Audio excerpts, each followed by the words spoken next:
sore ya, di sore kita ini mari kita beribadah, kita kasih setia Tuhan dan penyerahan Tuhan. Demikian Mazmur Tuhan. Nyanyikanlah nyanyian baru bagi Tuhan, sebab Dia melakukan perbuatan-perbuatan yang ajaib. Keselamatan telah dikerjakan kepada orang-orang yang berkenan kepadanya, dan lengannya yang kudus. Tuhan telah memperkenalkan keselamatannya yang daripadanya, telah menyatakan keadilannya di depan bangsa-bangsa. Ia mengingat kasih setianya dan kesetiaannya terhadap kaum Israel. Segala ujung bumi telah dibuatnya melihat keselamatan daripada Allah kita. Bersorak-soraklah bagi Tuhan ya seluruh bumi. Bergembiralah dan sukacitalah, bermakmurlah. Bermakmurlah bagi Tuhan dengan kecapi dan lagu yang nyaring, dengan nabili dan sangkakala. Yang nyaring bersorak-sorak di hadapan Raja.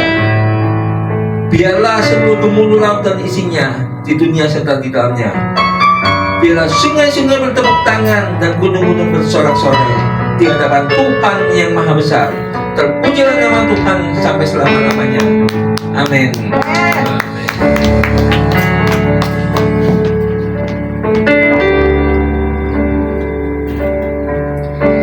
Mari kita memulai ibadah di sore hari ini dengan menyerahkan hidup kita kepada Tuhan, karena kita percaya bahwa Tuhan memiliki rencana yang sempurna dan besar bagi hidup kita.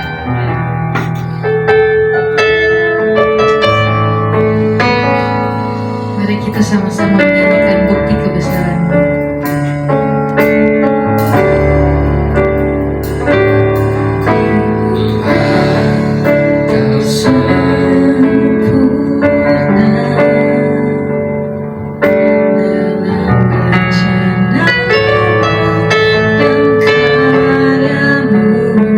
Kau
Bapak Ibu untuk bangkit berdiri. Mari kita memuji Dia. Sukacita surga.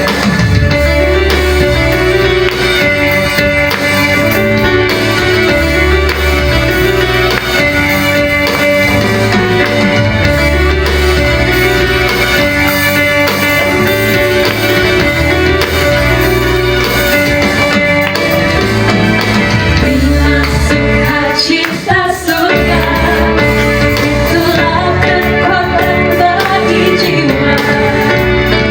Nafas rasakan kasih-Nya di tengah badai yang bergelora. Bila sukacita surga, itulah kekuatan bagi jiwa. Dapat saksikan kuasa-Nya.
Surga, itulah kekuatan bagi jiwa. Dapat saksikan kuasa-Nya, takutkan badai yang bergelora. Haleluya, Kau ada dalam hatiku, takkan patah semangatku.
dan menghayati firman Tuhan.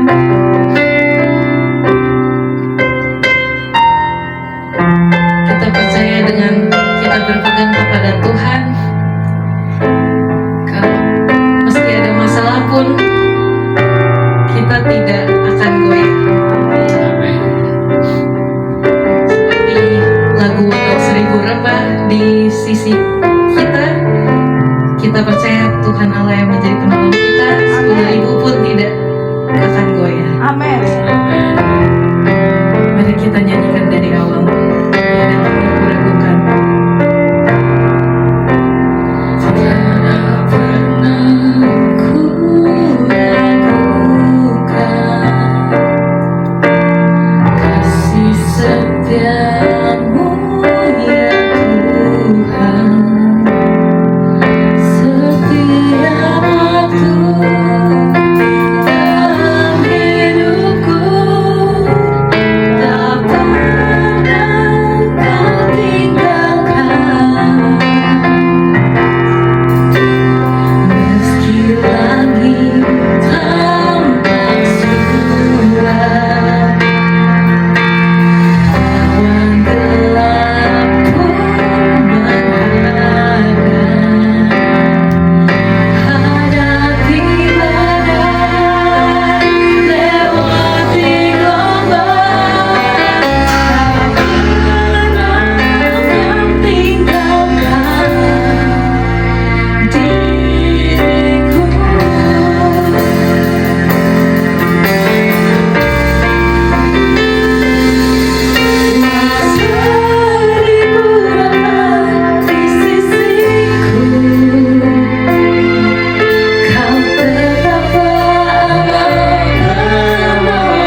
hatimu dan senangkanmu. Terima kasih ya Bapa, segala sesuatu yang kau izinkan terjadi dalam kehidupan kami adalah semuanya untuk kebaikan kami. Kami percaya sepenuhnya Engkau saat ini sepenuhnya ambil alih Tuhan. Biarlah saat ini Roh Kudus yang berkuasa. Berfirmanlah Tuhan, nyatakan, keluarkan isi hatimu, nyatakan kepada umatmu. Engkau tahu Tuhan, kami yang haus dan lapar akan saat ini. Terpujilah namamu, jadikan kami tanah yang subur untuk menerima benih firman-Mu. Terima kasih ya Tuhan, haleluya, amin.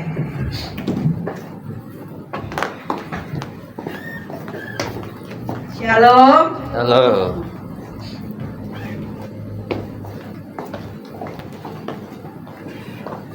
Percaya nggak segala sesuatu yang Tuhan izinkan terjadi itu semua adalah untuk kebaikan kita. Amin. Amin. Amin. Tetap semangat dong. Amin. Amin. Saya aja tetap semangat. Semangat. Ya, tetap semangat. Oke, udah mulai ya. Tolong ini kita akan belajar karena sesuatu hal yang sangat luar biasa ini.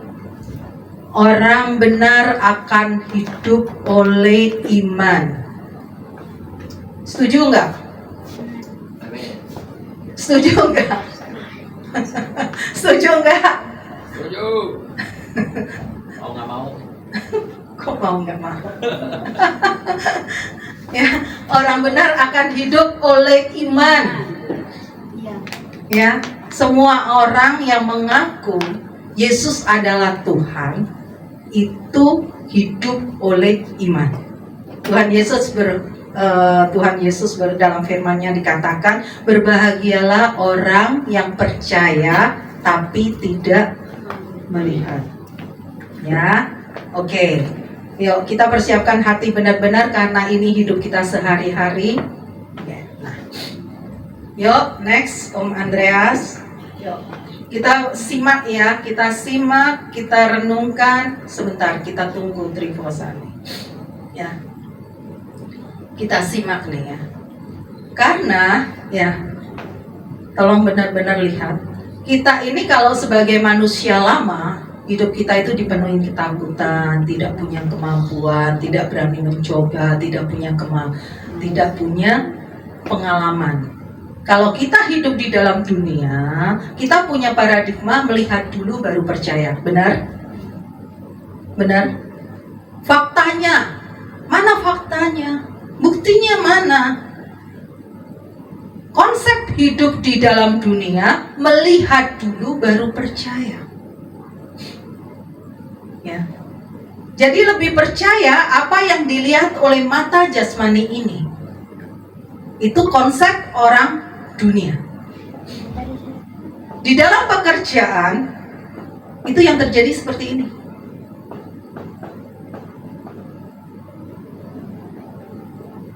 Ya. Nah, tapi konsep di dalam Tuhan adalah percaya dulu baru kita melihat. Percaya dulu baru kita melihat. Masuk akal nggak sih? Halo, bisa diterima nggak sih? Coba, percaya dulu baru melihat. Masuk logika nggak sih? Nah ini anak muda nih. Jimmy masuk logika nggak Jim? Hah? Percaya dulu baru melihat. Kalau di dunia kan melihat dulu nih baru percaya. Itu masuk akal kan? Tapi kalau di dalam Tuhan Yesus berkata percaya dulu baru melihat. Nah inilah iman. Sama kan, kita belum pernah melihat Tuhan Yesus, tapi kita percaya kepada Dia. Nah, karena kita percaya kepada Dia, kita melihat perbuatannya yang ajaib. Benar? Jadi kita percaya dulu baru melihat, itu konsep di dalam Tuhan. Coba kita masukin dulu nih. Percaya dulu baru melihat. Kalau kita nggak percaya, mujizat itu nggak akan terjadi. Seperti ini nih, kondisi kita saat ini. Kita percaya kalau suatu titik nanti Tuhan penuhkan semua bangku-bangku yang kosong ini. Amin. Nah, kita harus percaya dulu, baru kita akan melihat nanti. Tapi kalau kita melihat sekarang seperti ini, Apakah kita percaya? nah, mana mungkin, gitu kan? Itu, ya, paradigma kita pada sore hari ini kita harus berubah. Tuhan berkata, 2-3 orang berkumpul di dalam namaku, aku hadir di situ. Kelihatan nggak? Kelihatan nggak?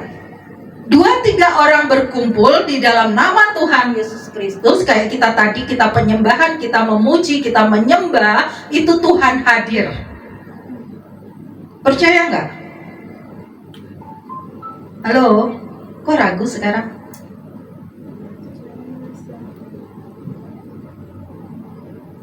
Karena kita percaya, maka itu kita rasakan hadirat Tuhan. Benar? Halo?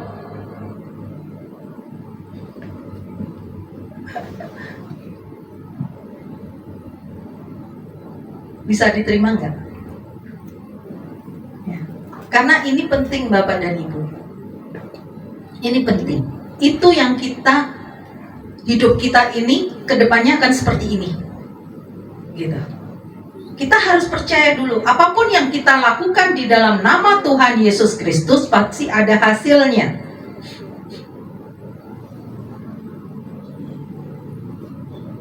Ya. Nah, kalau kita di dalam Tuhan, konsep di dalam Tuhan itu berdasarkan mata rohani, bukan mata jasmani. Ya. Hidup di dalam iman.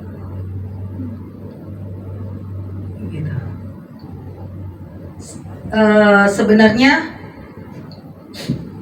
akhir-akhir ini banyak mujizat yang terjadi, ya. Nanti kita akan nantikan, mungkin lebih baik orangnya langsung nanti yang akan bersaksi, yaitu di situ ada Bu Reni. Benar-benar gitu loh, karena percaya, karena beliau percaya, sepenuhnya percaya, baru melihat. Gitu. Karena kalau dia melihat baru percaya nggak mungkin. Justru sekarang kebalikannya. Di alam rohani, dia percaya dulu, baru faktanya hanya 6 bulan dia melihat mujizat Tuhan. Hanya 6 bulan dalam pergumulannya, dia melihat mujizat Tuhan. Dan mujizat itu sangat luar biasa. Tapi kalau seandainya dia berpikiran dengan cara manusia, dia melihat dulu baru percaya, 6 bulan itu gak akan terjadi apa-apa. Karena memang situasi dan kondisinya tidak mendukung itu. Gitu. Jadi mujizat bakalan akan terjadi kalau kita percaya dulu. Ya, saya udah terlalu sering sharingkan, mungkin udah bosen juga kalau di dalam kehidupan kami. Tapi itulah yang terjadi. Gitu. Ya. Itulah yang terjadi. Oke, next. Nah, oke, tadi udah paham ya. Iman, ya, di dalam Ibrani 11 ayat yang ke-1 dikatakan, iman adalah dasar dari segala sesuatu yang kita harapkan. Iman adalah dasar dari segala sesuatu yang kita harapkan. Apa yang kita harapkan, nampak nggak? Halo? Kelihatan nggak? Kak Jimmy, dia punya harapan untuk masa depannya, aku mau jadi begini, begini, begini. Nampak nggak? Kalau Jimmy percaya percaya itu akan terjadi dalam hidupnya kelak, maka itu dia akan melihat itu. Itu. Jadi gambarannya seperti itu. Jadi kita membangun di dalam spirit seperti apa, dan kita percaya itu. Bersama dengan Tuhan Yesus kita akan lakukan perkara-perkara yang besar. Tapi seandainya kalau melihat situasi dan kondisi saat ini, ya, tadi yang dikatakan melihat dulu baru percaya. Kalau dilihat situasi dan kondisi saat ini, kayaknya nggak mungkin itu terjadi. Karena apa? Melihat dulu baru percaya. Itu konsep dunia. Maka dari itu kita harus letakkan. Kalau kita ngomong kita percaya kepada Tuhan, tiada yang mustahil bagi Dia, segala sesuatu mungkin bagi Dia, kita harus percaya dulu baru melihat. Jadi dasarnya, dasar dari segala sesuatu yang kita harapkan, nggak bisa diwujudkan itu harapan kita. Dan bukti dari segala sesuatu yang tidak kita lihat. Nah ini. Jadi percaya dulu, dasar dari segala sesuatu yang kita harapkan. Percaya dulu, baru kita akan melihat buktinya. Dari yang tidak kelihatan itu menjadi nyata. Paham ya di sini ya?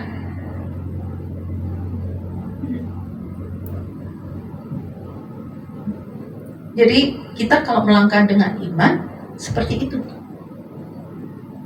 Kenapa disebutin Bapak Abraham, Bapak segala iman? Nah, pada saat dia dijanjikan untuk memiliki keturunan anak. Istrinya udah mati haid, dia sendiri udah 100 tahun. Nah, situasi dan kondisi tidak mendukung. Faktanya nggak mungkin. Kalau dia melihat dulu baru percaya, faktanya nggak mungkin. Itu nggak akan terjadi dia punya anak. Tapi karena dia rohaninya yang dinaikin, iman percayanya, dia percaya sepenuhnya kepada siapa yang berbicara, maka itu dia percaya dulu baru dia melihat. Baru dia mengalami. Faktanya akhirnya dia punya anak. Itu. Jadi dalam situasi dan kondisi kita saat ini, jangan pernah, berkali-kali saya bilang, jangan pernah percaya dengan mata jasmani kita. Tapi kita harus gunakan spirit kita untuk kita percaya dulu, baru kita akan melihat. Kalau kita selamanya tidak akan pernah percaya, kita tidak akan pernah melihat mukjizat itu terjadi. Kita hanya mendengar cerita orang, kesaksian orang, tapi itu tidak terjadi dalam hidup kita. Karena apa? Kita melihat dulu baru percaya. Konsep ini harus berubah. Ya, jadi kita harus percaya dulu, baru kita akan melihat. Kuasa Tuhan tidak bisa dibatasi oleh situasi dan kondisi. Tapi mukjizat Tuhan akan menjadi terbatas dan tidak terjadi dalam hidup kita kalau kita sendiri yang membatasi. Ya. Di dalam Markus pasal yang 11 ayat yang ke-24 dikatakan. Ya, coba boleh Om Andreas, Markus 11 ayat yang ke-24. Sebenarnya di situ saya udah tapi kurang gede kali ya. Oke, yuk kita akan bahas Markus 11 ayat yang ke-24. Ya. Ini Tuhan Yesus sendiri yang berkata, karena ini ada di dalam Injil.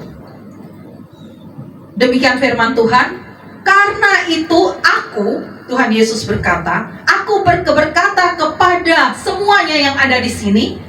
Tuhan Yesus berkata kepada kita semua yang ada di sini, apa saja yang kita minta dan doakan, ya, apa saja yang kita minta dan doakan, percayalah bahwa kita telah menerimanya.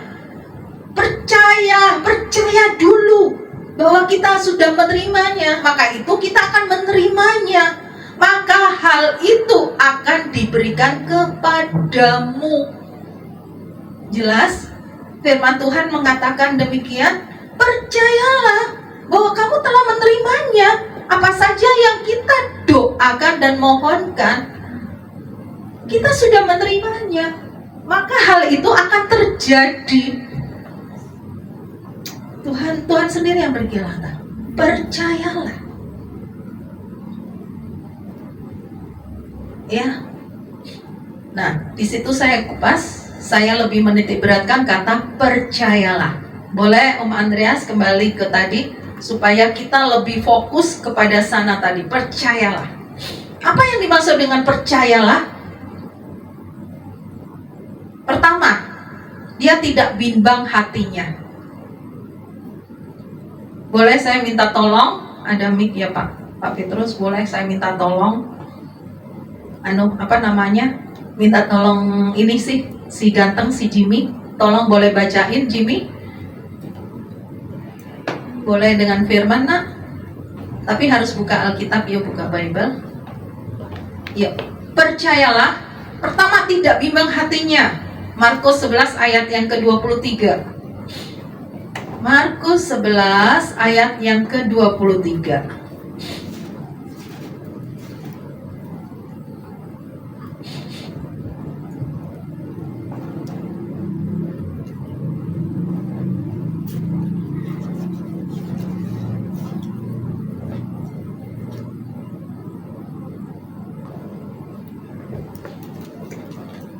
Bagaimana sih percayalah itu supaya bisa kita ngerti, lebih paham ya. Markus 11 ayat yang ke-23. Markus 11 ayat 23, demikian firman Tuhan.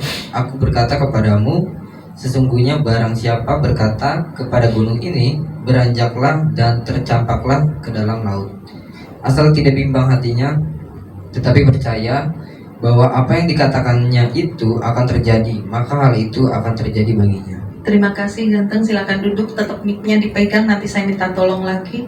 Coba ya, ini aku berkata kepadamu, ini Yesus sendiri yang berkata kepada murid-muridnya, ya, berkata kepada kita semua saat ini, ya, perkataan yang sama. Sesungguhnya barang siapa berkata kepada gunung ini, beranjaklah dan tercampaklah ke dalam laut, mungkin nggak itu? Tuhan Yesus sendiri loh yang berkata. Dia tahu nggak kapasitas murid-muridnya? Nggak mungkin Tuhan Yesus ngomong sesuatu yang nggak mungkin. Dia berkata, kan dia bilang pada saat dia kembali ke rumah Bapa, dia ngomong dia akan menyiapkan segala sesuatunya dan kita diberikan kuasa, bahkan kuasa yang lebih daripada apa yang dia sudah lakukan.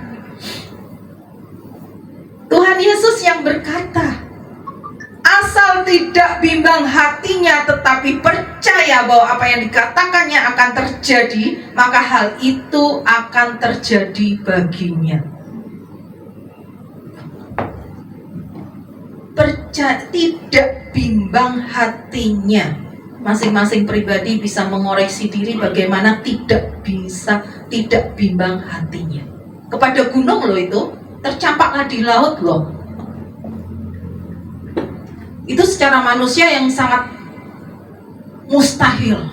Tapi Tuhan berkata kita mampu, asal tidak bimbang. Ilustrasi yang dikatakan gunung. Oke, seringkali kita gambarkan gunung itu adalah permasalahan kita yang begitu besar. Kenyang kau. Kalau kita percaya, itu terjadi. Ya. Tidak bimbang hatinya. Kemarin ada kesaksian dari seorang ibu, ya. Dia ada di Kalimantan, di Sambas. Seorang ibu ini dia diusir, ya kasarannya dia diusir dari tempat tinggalnya itu yang dia nungguin kantor orang kemudian dia tinggal di ruko itu, terus kemudian karena dia tidak disukailah, kemudian dia harus pergi dari ruko itu. Itu dia cerita kepada saya itu tanggal 30 Mei. Dan dia harus tanggal 30 April dan dia harus pindah itu tanggal 1 Mei.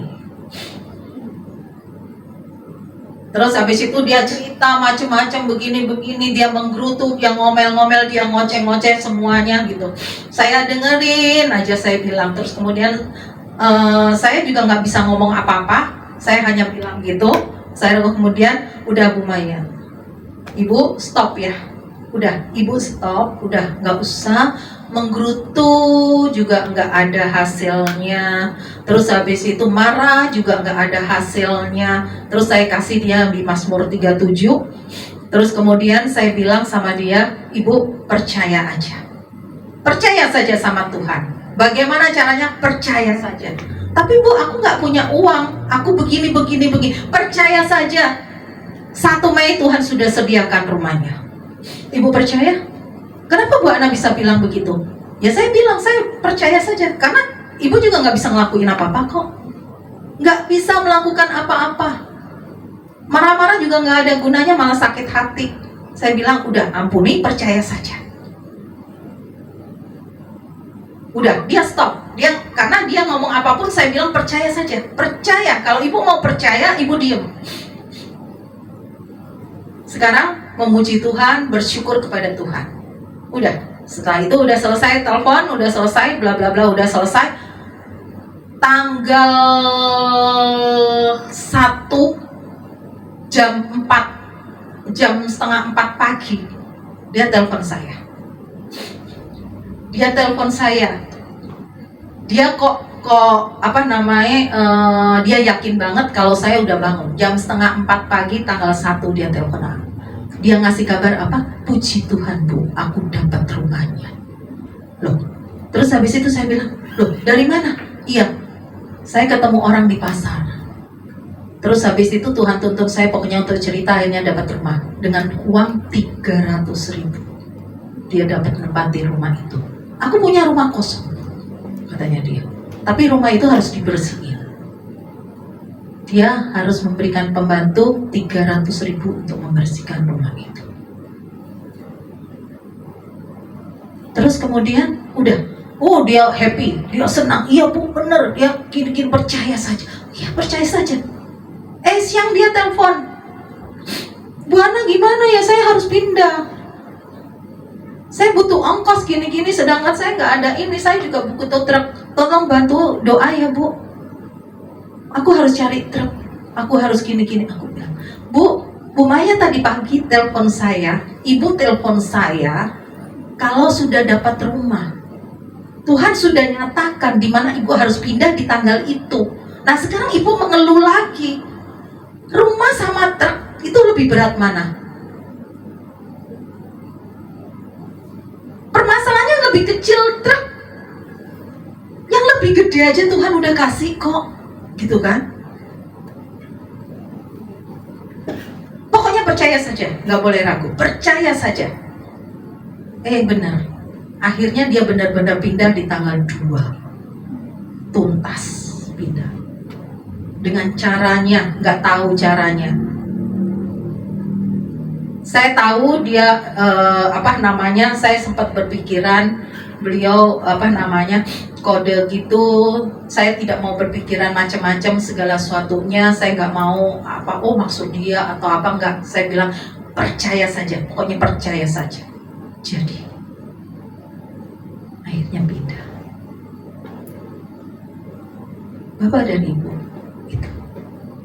Tapi di dalam prakteknya mungkin memang tidak mudah. Benar nggak? Benar nggak? Di dalam prakteknya tidak mudah. Oke, yuk lanjut.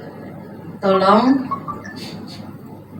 Oke, yang kedua, boleh Jenny, yang ayat 25, tetap Markus 11.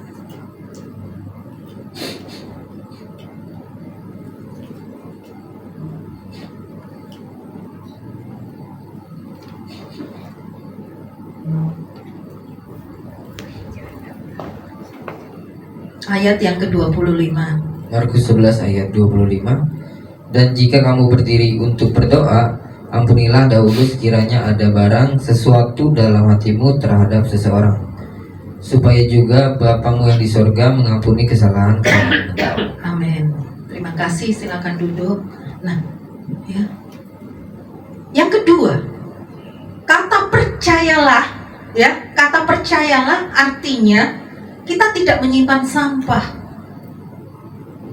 Kemarahan, kejengkelan, kekecewaan, bla bla bla dan teman-temannya itu yang sebangsanya. Hati kita harus bersih, hati kita harus murni. Supaya kita tidak ada rencana-rencana yang lain, tidak ada pemikiran-pemikiran yang lain seperti itu. Hati yang murni. Kita menghadap kepada Tuhan harus dengan hati yang murni, sampai di kedalaman hati. Maka dari itu di dalam setiap doa selalu saya memulainya yaitu dengan selidiki hati kami. Selidiki hati kami Tuhan. Hati kita harus murni kalau kita menghadap kepada Tuhan. Ya. Kalau kita percaya kepada Tuhan, karena Tuhan berkata, jadilah kamu kudus karena aku kudus. Gitu. Kalau kita mau nyampe ngeklik ke dalam hati Tuhan, kita harus mempersiapkan tempat yang bersih. Tempat yang bersih. Ya. Oke, terus Bapak dan Ibu, saya seringkali cerita, ya, Tuhan memberikan saya ayat di dalam, coba kita buka, kita agak menyimpang ya, di dalam Mazmur 37. Mazmur 37 itu pada saat pergumulan saya yang dipenuhi dengan kemarahan, kejengkelan, Tuhan kasih ayat ini. Ya, coba tolong disimak ya. Mazmur 37, boleh tolong dibukain. Jevan ganteng boleh dibantu nak? Bisa? Oh, nggak bisa, oke.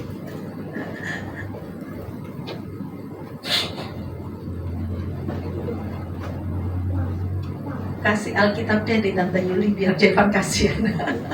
Pak harus pakai kacamata kan? Iya. Oh gitu ya, harus pakai kacamata ya? Oh nggak kelihatan, oke. Ayat berapa kan? Ayat 1 sampai 6. Oke, ini ya, tolong bisa dilihat ya. Jadi pada saat pergumulan saya dulu di pertama kali di Bogor, yang saya merasa saya ditipu, saya di ini penuh dengan kemarahan, Tuhan memberikan ayat ini. Jangan marah karena orang yang berbuat jahat. Jangan iri hati kepada orang yang berbuat curang. Janji Tuhan apa kalau kita tidak marah? Karena memang tergenapi, kalau saya tidak marah, janji Tuhan apa? Sebab mereka segera lisut seperti rumput dan layu seperti tumbuh-tumbuhan hijau. Tuhan sendiri yang berperkara. Terus kemudian Tuhan katakan, percayalah kepada Tuhan dan lakukanlah yang baik. Diamlah di negeri dan berlakulah setia. Dan bergembiralah karena Tuhan, maka Tuhan akan memberikan kepada saya apa yang diinginkan hati saya. Tuh. Luar biasa kan? Serahkanlah hidupmu kepada Tuhan dan percayalah kepadanya, dan Tuhan yang akan bertindak. Ia akan memunculkan kebenaranmu seperti terang dan hakmu seperti siang. Itu ayat yang Tuhan berikan kepada saya. Tidak ada alasan bagi saya untuk tidak percaya. Maka dari itu yang saya pegang erat. Kalau ada orang yang menyakiti saya, kalau ada orang yang berusaha menghancurkan atau bla bla bla yang berbuat jahat, saya nggak peduli. Saya nggak peduli karena saya terhibur di dalam Roma. Coba sekarang kita buka di dalam Roma. Ini supaya hati kita bersih ya. Caranya Roma 12 ayat yang ke-20. Roma 12 ayat yang ke-20. Ini yang saya selalu lakukan, ya. Jadi kalau ada orang yang berbuat jahat kepada saya tenang, saya bawa dalam doa, saya minta penghakiman kepada Tuhan. Ya, karena Tuhan berkata ini dari ayat 19, saudara-saudaraku yang kekasih, janganlah kamu sendiri menuntut pembalasan, tetapi berilah tempat kepada murka Allah, sebab ada tertulis pembalasan itu adalah hakku. Akulah yang akan menuntut pembalasan, firman Tuhan. Ayat yang ke-19 bukan 20 tadi. Sorry sayang. Ayat yang ke-19 ini. Ya. Jadi kita nggak usah pusing Bapak dan Ibu. Kita jangan mau mengotori hati kita dengan kejengkelan, kemarahan, sakit hati, kekecewaan. No. Kita jangan membuat mulut kita berkata hal yang sia-sia. Ngomongin karena kita jengkel, ngomongin orang A, I, U, E, O. No. Nggak usah itu. Karena apa? Orang yang berbuat jahat sama kita, yang salah siapa? Halo, kalau ada orang yang berbuat jahat sama kita, yang salah siapa? Yang jahat kan? Terus tapi kalau kita reaksi, mulut kita membalas dosa yang harusnya diperbuat orang itu, kenapa kita mau juga ikut berdosa? Tidak, ya. Tuhan Yesus mengajarkan kalau dia dicaci maki, Tuhan tidak membalas. Jadi stop. Mulai sore hari ini kita hidup, orang benar akan hidup oleh iman. Ya. Jadi di dalam percayalah, ya. Di dalam percayalah, di situ jelas dikatakan kita tidak boleh menyimpan sampah. Tugas kita mengampuni. Selebihnya Tuhan yang berperkara. Di Roma 8 tadi udah jelas dikatakan, Roma 12 ayat yang ke-19 jelas dikatakan, berilah tempat kepada murka Allah. Saya sekarang tidak mau mengotori, saya tidak mau saya penyakitan, saya tidak mau jadi beban, saya tidak mau. Ya, karena kita mau melangkah terus dengan iman. Oke, paham ya di sini? Terus yang ketiga, tekun. Kita buka di dalam Roma 8 ayat yang ke-25. Boleh masih minta tolong, Jimmy? Roma 8 ayat yang ke-25.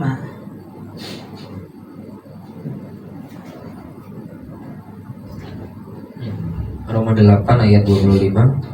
Tetapi jika kita mengharapkan apa yang tidak kita lihat, kita menantikannya dengan tekun. Amin. Wahyu 3 ayat yang ke-10, sayang.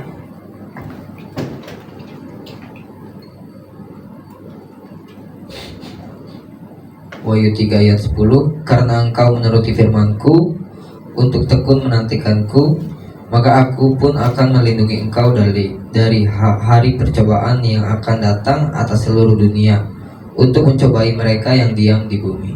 Amin. Terima kasih, silakan duduk. Tuh, ya. Ada buah yang Tuhan berikan kalau kita tekun. Ya. Arti percayalah itu kita tekun menanti janji Tuhan. Kita tekun melakukan pekerjaan-pekerjaan Tuhan. Dalam situasi baik ataupun tidak baik. Perasaan kita, semangat kita itu harus konstan. Tidak boleh naik turun. Kalau kita belajar dari Daud, walaupun dia dikejar-kejar, walaupun dalam perjuangan yang demikian luar biasa, iman dia kepada Tuhan tidak pernah goyang. Walaupun dia dikejar-kejar sedemikian rupa, dia tetap ngomong, Tuhan adalah kota bentengku, tempat perlindunganku.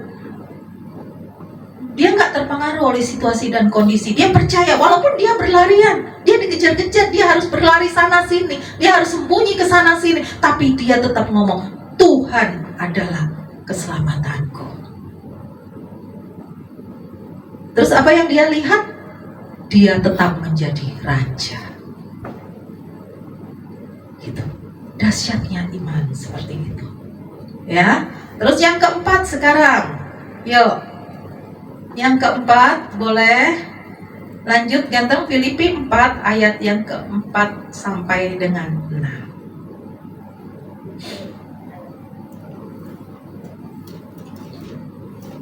Filipi 4 ayat 4, bersukacitalah senantiasa dalam Tuhan. Sekali lagi kukatakan, bersukacitalah. Ayat 5, hendaklah kebaikan hatimu diketahui semua orang. Tuhan sudah dekat. Ayat 6, janganlah hendaknya kamu khawatir tentang apapun juga, tetapi nyatakanlah dalam segala hal keinginan kamu kepada Allah dalam doa dan permohonan dengan ucapan syukur. Luar biasa. Luar biasa. Oke, silakan duduk dulu. Nah, Bapak dan Ibu, Rasul Paulus berkata, bersukacitalah, bersyukurlah selalu, walaupun apapun yang terjadi dalam hidup kita, bersyukurlah. Tandanya kita percaya bahwa suatu saat di titik tertentu kita akan melihat dari percaya kita tadi. Amin. Benar, ya. Oke. Sekarang yang kelima, kita harus melangkah. Yuk, Yakobus 2 ayat yang ke-17. Lanjut ganteng, kamu tinggal 2 poin lagi. Nanti lanjut kepada Trifosa. Yakobus 2 ayat 17, demikian juga halnya dengan iman. Jika iman itu tidak disertai perbuatan, maka iman itu pada hakikatnya dalam hati. Oke, silakan duduk dulu. Terima kasih. Ya, kita sudah tahu, dan selalu kita akan tahu dan kita ingat karena kita sudah sering kali dengar. Iman tanpa perbuatan adalah mati. Ya, kita percaya kepada Yesus, tapi kita tidak melakukan apa-apa, itu juga tidak ada gunanya. Gitu. Sebagaimana tadi yang contoh, anak-anak muda punya harapan, punya cita-cita. Dia pasti harus berjuang. Kayak Jimmy harus sekolah, harus mengikuti aturan-aturan yang di sekolah, harus mengerjakan tugas, harus maksimal itu semuanya. Satu tujuannya adalah untuk mencapai harapannya, cita-citanya. Bukan berarti dia harus duduk diam terus nggak sekolah, nggak akan terjadi hal itu.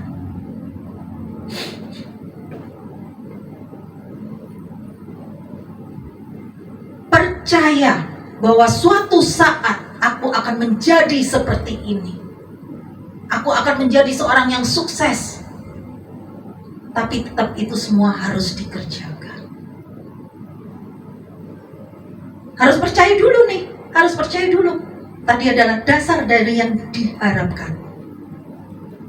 Berjuang, bersekolah, mengerjakan tugas.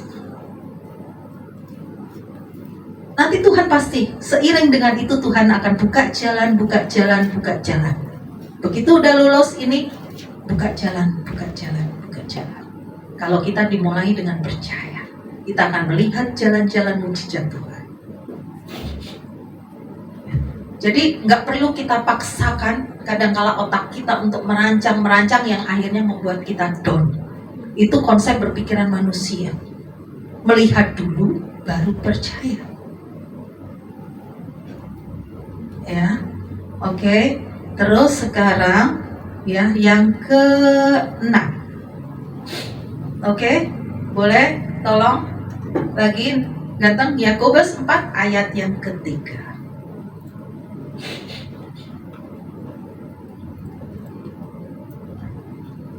Yakobus 4 ayat ke-3, atau kamu berdoa juga, tetapi kamu tidak menerima apa-apa, karena kamu salah berdoa. Sebab yang kamu minta itu hendak kamu habislah untuk memuaskan hawa nafsu. Oke, silakan duduk. Terima kasih. Nah, Bapak dan Ibu, seringkali ya kita harus memfilter doa kita. Sebelum kita berdoa, hendaklah kita minta Roh Kudus untuk pimpin doa kita supaya menjadi akurat, ya. Karena supaya kita tidak bukan karena apa yang kita inginkan, tapi biarlah karena Tuhan yang inginkan. Ya. Karena pasti rancanganku, Tuhan Yesus berkata, rancanganku adalah damai sejahtera dan bukan rancangan kecelakaan, untuk memberikan kepada kita semuanya hari depan yang penuh harapan. Itu rancangan Tuhan. Tapi kalau pemikiran kita itu pendek. Tapi kalau Tuhan ngomong itu masa depan kita. Gitu. Tinggal bagaimana respon kita, percaya atau tidak. Itu mempengaruhi masa depan kita. Ya. Yang ketujuh, setia. Wahyu 2 ayat yang ke-10 B.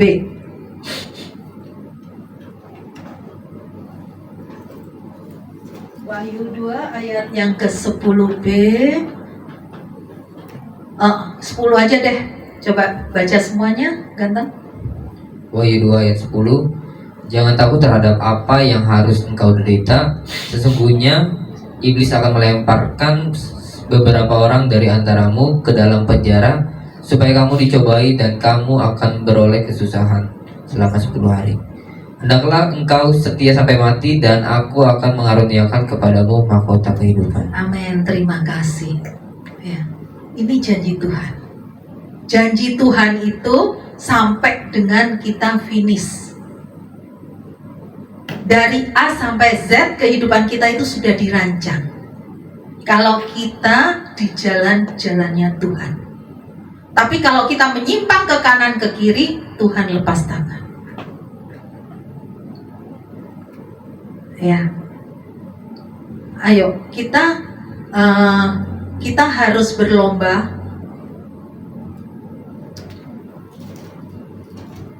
Jadi di sini tadi kita kembali kepada iman adalah dasar dari segala sesuatu yang kita harapkan dan bukti dari segala sesuatu yang tidak kita lihat.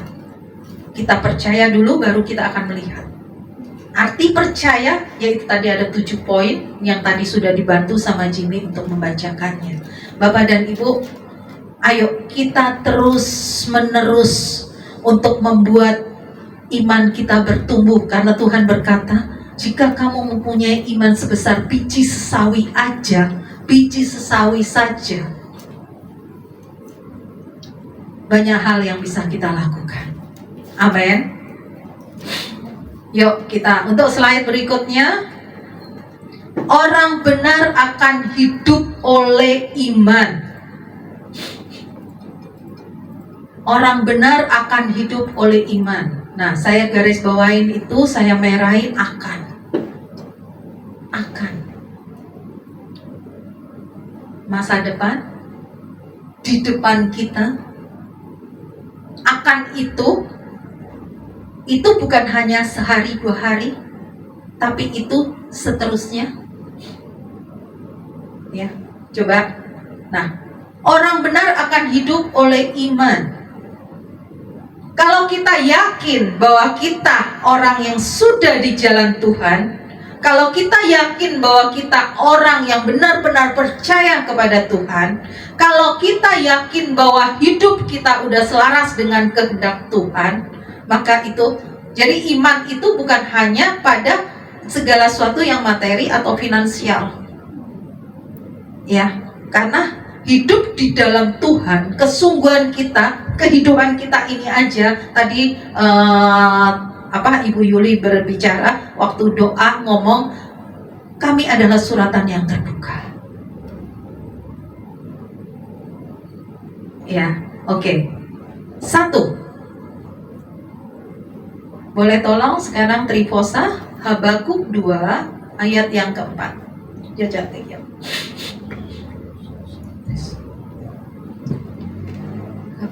Habakuk 2 ayat 4. Sesungguhnya orang yang membusungkan dada tidak lurus hatinya, tetapi orang yang benar itu akan hidup oleh percayanya.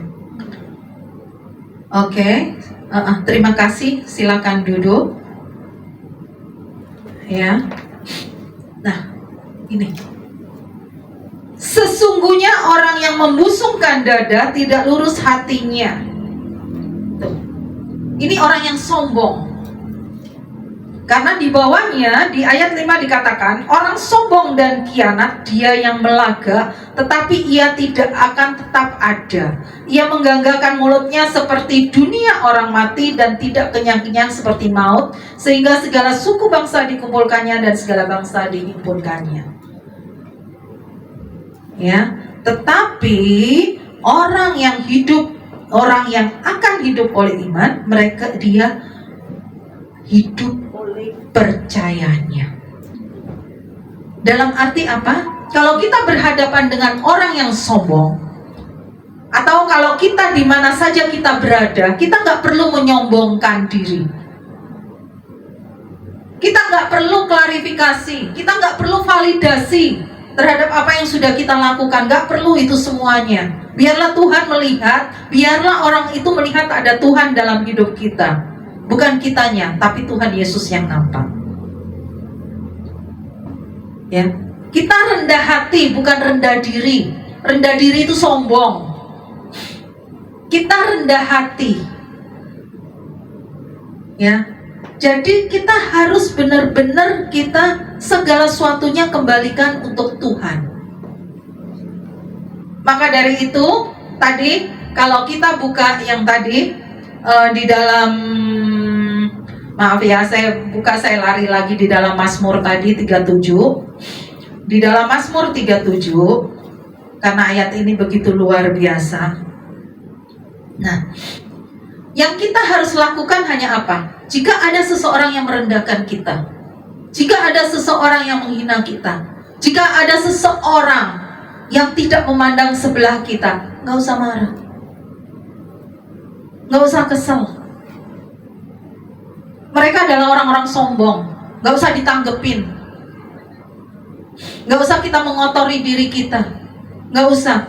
Tetapi kita sebagai orang benar yang kita yakin kita akan hidup dengan iman adalah cukup begini: percayalah kepada Tuhan dan lakukanlah yang baik. Diamlah di negeri dan berlakulah setia. Berlakulah setiap, diamlah di dalam negeri, berdoa dan bergembiralah karena Tuhan, maka Ia akan memberikan kepadamu apa yang diinginkan hatimu. Karena siapa yang direndahkan manusia, dia akan ditinggikan oleh Tuhan. Amin. Jadi hidup kita itu di dalam iman harus nyampe di sana.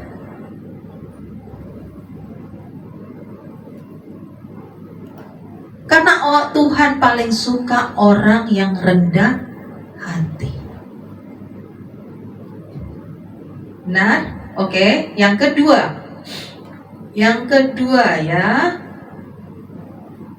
Roma 1 ayat yang ke-17. Roma 1 ayat yang ke-17. Sebab di dalamnya nyata kebenaran Allah yang bertolak dari iman dan memimpin kepada iman. Seperti ada tertulis, orang benar akan hidup oleh iman. Amin. Bapak dan Ibu, kita percaya sama Tuhan Yesus luar biasa loh. Kita punya firman Tuhan ini dari Kejadian sampai dengan Wahyu yang mengajarkan kepada kita bagaimana kita harus hidup. Dari perjanjian lama yang bagaimana nenek moyang kita hidup. Pelajaran-pelajaran yang diberikan untuk kita, apa yang harus kita lakukan dan apa yang tidak boleh kita lakukan. Dan janji-janji Tuhan di sini, janji Tuhan ya dan amin. Tuhan tidak pernah ingkar janji. Kita bisa pegang dan janji itu berlaku juga untuk kita. Firman ini bisa berbicara kepada kita. Maka itu dikatakan firman Tuhan adalah pelita bagi kakiku dan terang bagi jalanku. Itu hanya untuk orang yang memiliki iman. Ya, oke. Nah, sekarang orang akan selalu hidup di dalam iman itu adalah kita harus mengenakan manusia baru dan menanggalkan yang lama. Ya, cantik 2 Korintus 5 ayat yang ke-17. Ayat yang ke-7 atau 17? 7, maaf. Sebab hidup kami ini adalah hidup karena percaya, bukan karena melihat. Amin. Lanjut. Kepada, waduh ini ayat, sebentar. Oke deh, nggak usah ini. Bertahan tidak goyah, ini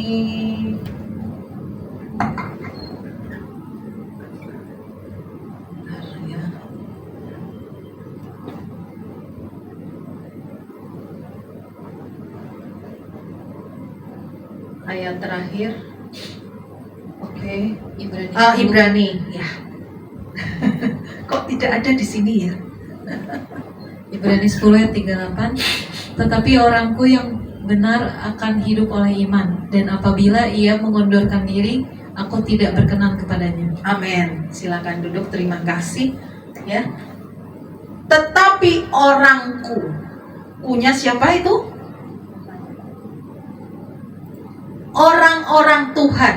Tetapi anak-anak Tuhan yang benar akan hidup oleh iman. Dan apabila ia mengundurkan diri, maka Tuhan tidak berkenan kepadanya. Ini. Ya. Ayat penutup seperti ini. Ini adalah stempel. Ya. Orang benar akan hidup oleh iman. Ya. Jadi tadi Tuhan sudah berbicara sedemikian luar biasa. Firman ini pada saat saya mempersiapkan, Tuhan banyak bicara dan banyak menyadarkan kepada saya, banyak saya harus mengoreksi diri saya. Saya mengajak, yuk kita bersama-sama. Jangan pernah terpengaruh oleh situasi dan kondisi. Fokus mata kita, mata rohani kita tertuju hanya kepada Tuhan. Dan percayalah bahwa rancangan Tuhan adalah damai sejahtera dan bukan rancangan kecelakaan. Tuhan tidak pernah akan mempermalukan kita. Tuhan memberikan hari depan yang penuh dengan harapan untuk anak-anak muda. Untuk nanti zamannya Jevan atau apa, mungkin Om Andreas mikirin itu. Pokoknya berserah penuh kepada Tuhan. Tuhan sudah mempersiapkan untuk masa depan anak-anak. Amin. Amin. Yuk. Ya, jadi percaya dulu. Iman adalah percaya dulu. Baru kita akan melihat mujizat Tuhan itu terjadi. Yuk, saya undang untuk tim musik.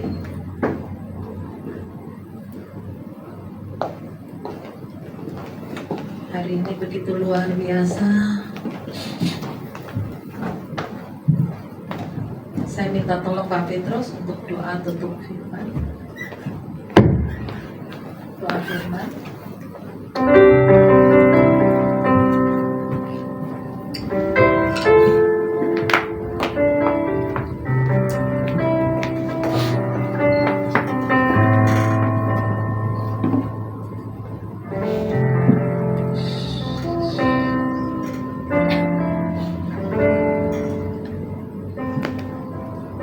Mari kita satu dalam doa.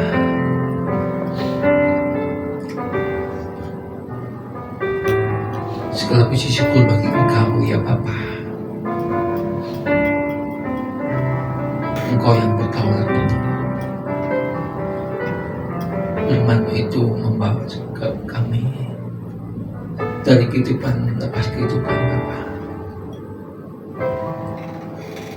Segala sesuatu yang ada di dalam dunia ini membawa kami kepada persoalan, kepada masalah, dan kepada kebinasaan, kematian yang kekal ya Bapa. Tuhan, hanya Engkau yang memahami setiap kami dalam setiap hari 24 jam. Berapa lama kami membaca firman, berapa lama kami berdoa kepada Engkau, dan berapa banyak kami bergelut dengan dunia dan keinginannya dan tawarannya dan segala sesuatu Bapa. Mampukan kami Tuhan untuk lebih banyak merenungkan firman-Mu. Mampukan kami Tuhan untuk setiap apa yang kami lakukan dengan firman-Mu, sehingga kami punya hidup dalam segala kelimpahan. Mampukan ya Bapa, karena Engkau sangat berjelas. Orang benar akan hidup oleh iman. Biarlah Roh-Mu bekerja. Hanya Engkau firman Tuhan lebih kuat daripada pedang yang bermata dua, yang sanggup memisahkan antara jiwa dan roh. Firman-Mu lah yang membawa kami kepada hukum-hukum kehidupan, sehingga kami tidak takut dan gentar menghadapi dunia ini. Karena Firman-Mu membawa kami kepada kehidupan, dan Firman-Mu lah yang menyembuhkan kami. Firman-Mu lah yang menyembuhkan jiwa kami, Tuhan. Jiwa kami lah Tuhan. Ketika Engkau pulihkan, kami mempunyai kerendahan hati. Kami mempunyai kesehatan. Kami mempunyai buah damai sejahtera. Maka kami tidak mempunyai keinginan untuk hak orang lain. Maka kami tidak mempunyai keinginan untuk saling menjatuhkan. Maka kami tidak mempunyai iri hati. Maka kami tidak mempunyai dengki. Maka kami tidak mempunyai rasa kecewa, rasa khawatir dan takut. Tetapi ketika Firman-Mu itu berkuasa, maka buah-buah Firman-Mu itu nyata. Maka kami punya damai sejahtera, punya sukacita, punya kasih,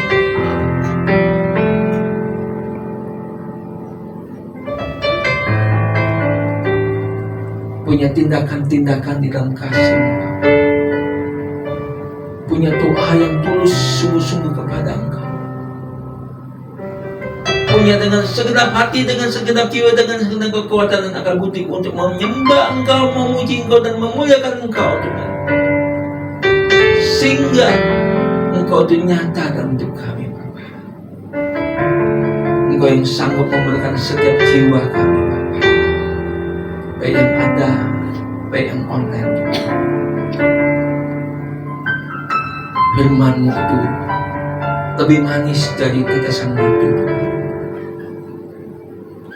Sungguh Firman-Mu itu lebih manis daripada tetesan madu, yang membawa kami kepada hukum-hukum kehidupan.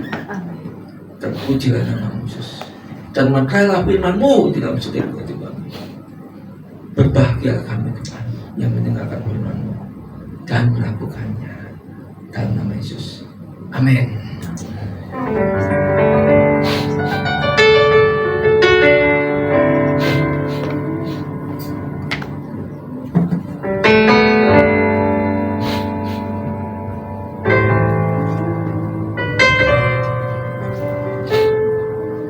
Ya, mari kita memberikan persembahan.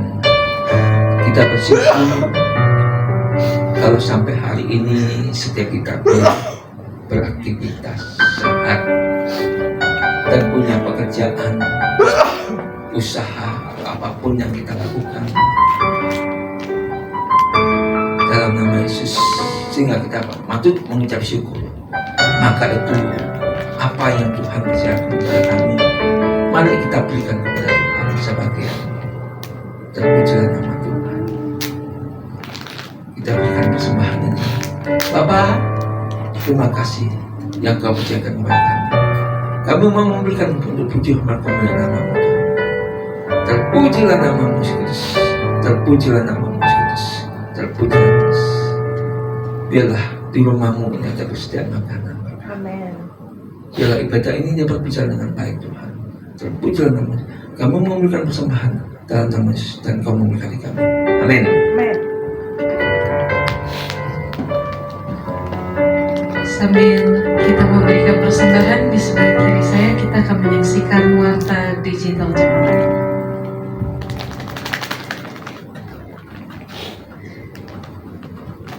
Shalom, selamat datang di gereja The Kingdom Families of God. Bagi Bapak Ibu Saudara Saudari yang baru pertama kali hadir, Anda bukan pendatang, kita semua adalah keluarga di dalam kerajaan Allah.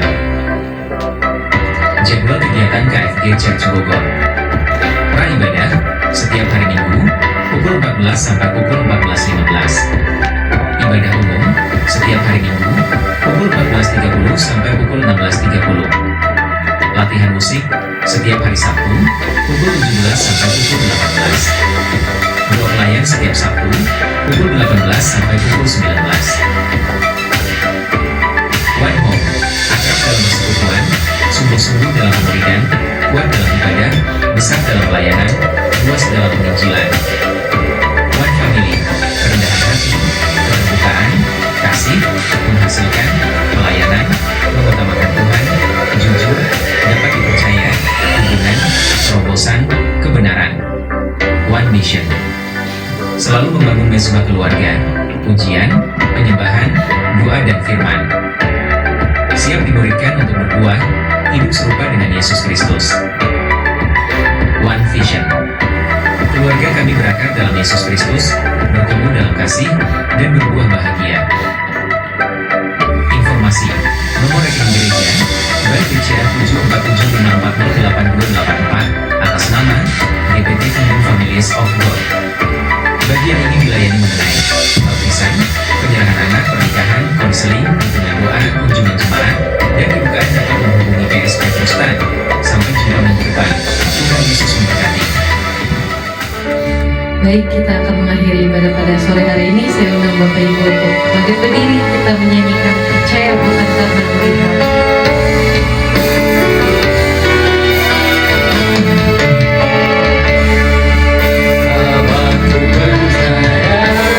Aku percaya bukan karena melihat, tapi karena firman-Mu yang selalu digenapi di hidupku.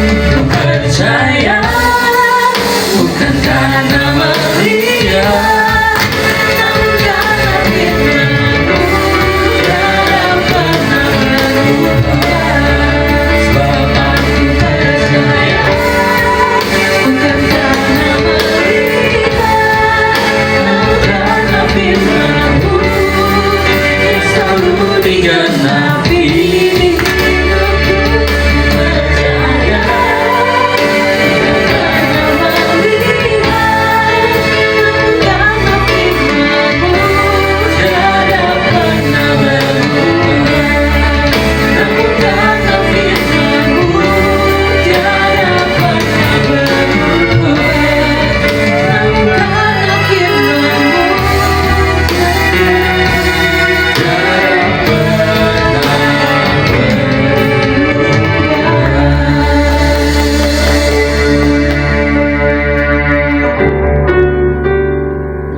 Kita arahkan hati kita. Berbahagialah kami Tuhan yang mendengarkan firman-Mu dan melakukan. Maka diberkati berdiri kita, diberkati duduk kita, diberkati keluar kita, diberkati masuk kita. Berbahagialah kita yang merenungkan firman Tuhan terus yang namanya. Karena firman Tuhan berkata, maka perjalanan hidup kita akan berhasil dan beruntung senantiasa. Kesukaanmu ialah firman Tuhan ya Bapa. Terpujilah nama Yesus dan Kau memberkati kami para imam. Terpujilah nama Yesus dan Kau juga memberkati para wanita, para situ. Diberkatilah adonanmu, diberkatilah perkandunganmu, diberkatilah doa-doamu senantiasa. Terpujilah nama Tuhan senantiasa karena Engkau tertawa tentang hari depanmu. Terpujilah nama Tuhan selama-lamanya. Dan dari rahimmu lahirlah keturunan-keturunan yang gagah perkasa. Terpujilah nama Tuhan. Maka anak-anak kita menjadi sang pemenang, sang juara, mungkin sejarah baik berkebangsaan dan menjadi berkat dalam bangsa-bangsa. Bila berkat Bapa Surgawi dalam cintanya Yesus Kristus dan kuat Roh Kudus menyertai dan memberkati kita, sampai selama-lamanya Tuhan memberkati kita semuanya. Kita sama-sama katakan, Amin.